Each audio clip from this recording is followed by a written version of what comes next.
सर्वांना नमस्कार. मी उत्कर्ष जाधव, आपल्या हेल्पिंग हँड संस्थेचा सदस्य. आपण गेल्या 2 वर्षभरापासून मुव्हिंग लायब्ररी ही चालू केलेली आहे, म्हणजेच तीर्थ ग्रंथालय. आणि या ग्रंथालयाच्या मार्फत आपण अनेक अशी पुस्तकं, म्हणजे सर्व विषयांना सर्व अंगांनी सर्व विषयांना स्पर्श करणाऱ्या आपल्या या मुव्हिंग लायब्ररीमध्ये आपण पुस्तकं ठेवलेली आहेत. आणि या पुस्तकाच्या माध्यमातून आपल्या मुव्हिंग लायब्ररीतील विद्यार्थी असतील, वाचक वर्ग असतील, यांना फायदा होण्यासाठी ही पुस्तकं आपण उपलब्ध करून दिलेली आहेत. आणि या पुस्तकाच्या माध्यमातून आपल्याला अनेक अशा नवीन गोष्टी समजतील, कारण का हे पुस्तक आपण आपल्यापर्यंत पोहोचवणार आहोत. याचं हे सगळ्यात मोठं वैशिष्ट्य आहे. पुस्तकं का वाचावी? खरं तर पुस्तकं का वाचावी असा प्रश्न प्रत्येकाला पडतो. आणि काही लोक असं म्हणतात की पुस्तकं वाचून काय भेटतं. तर मित्रांनो, आजकालच्या मोबाईलच्या युगामध्ये पुस्तकं वाचून आपली कल्पनाशक्ती, आपली सृजनशीलता आणि कल्पकता ही पुस्तकाच्या माध्यमातून विकसित होत असते.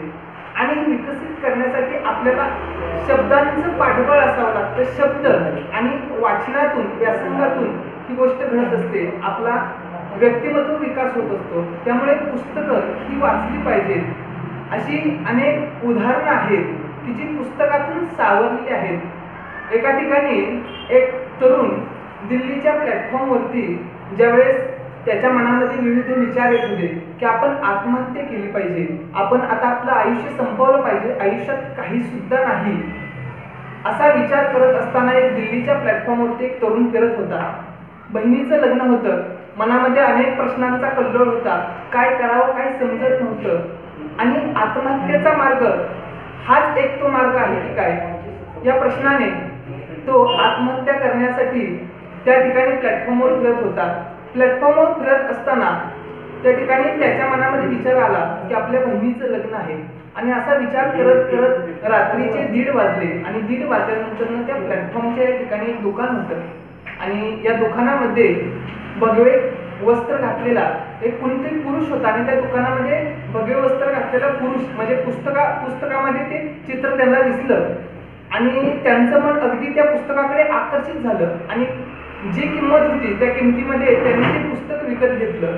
पुस्तक विकत घेतल्यानंतर ते पुस्तक संपूर्ण वाचलं. ते पुस्तक होतं स्वामी विवेकानंदांचं.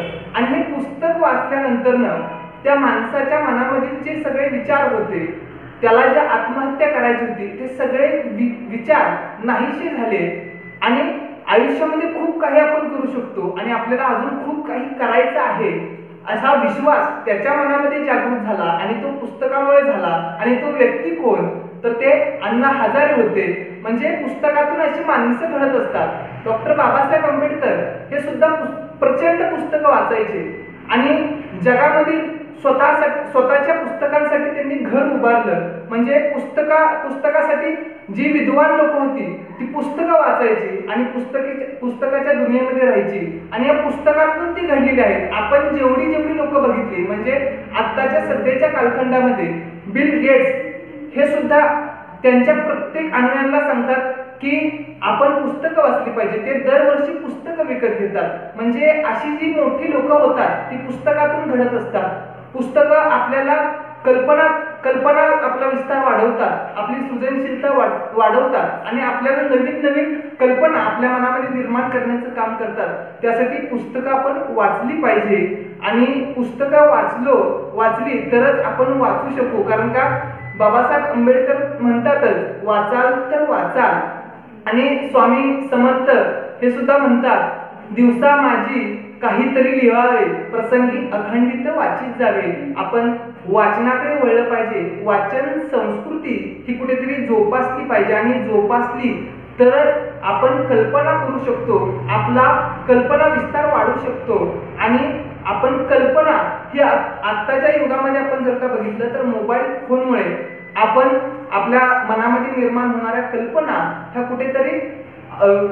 कुठेतरी रोखून ठेवत आहोत. आणि याचा कुठेही विस्तार होत नाही. यासाठी पुस्तकं आपण जरूर वाचली पाहिजे. आणि या पुस्तकातून आपण नवीन विचार घेऊन आपल्या आयुष्याची मशाल पेटवली पाहिजे आणि आयुष्याची मशाल तुम्ही पेटवाल आणि आपल्या या मुव्हिंग लायब्ररीच्या माध्यमातून म्हणजे सर्व विषयांना सर्व अंकांना स्पर्श करणाऱ्या सर्व विषयाची पुस्तके आपल्या मुव्हिंग लायब्ररीमध्ये आहेत आणि याचा सगळ्याचा तुम्ही आस्वाद घ्याल आणि ही वाचन संस्कृती तुम्ही टिकवाल आणि पुढच्या पिढीला ही वाचन संस्कृती तुम्ही सोपवाल आणि ही जबाबदारी तुमची आमची सर्वांची आहे आणि ही पुस्तकं वाचून आपण आपल्या बुद्धीची मशागत करण्यासाठी ही पुस्तकं जरूर वाचली पाहिजे आणि येणाऱ्या पिढीला सुद्धा तुम्ही त्या ठिकाणी मार्गदर्शक करू शकता। त्या ठिकाणी तुमचा आदर्श घेऊन ती पिढी सुद्धा वाचक बनेल आणि आपला समाज हा कुठेतरी अस्थिर राहील आणि यासाठी आपण वाचलं पाहिजे आणि तुम्ही वाचाल तर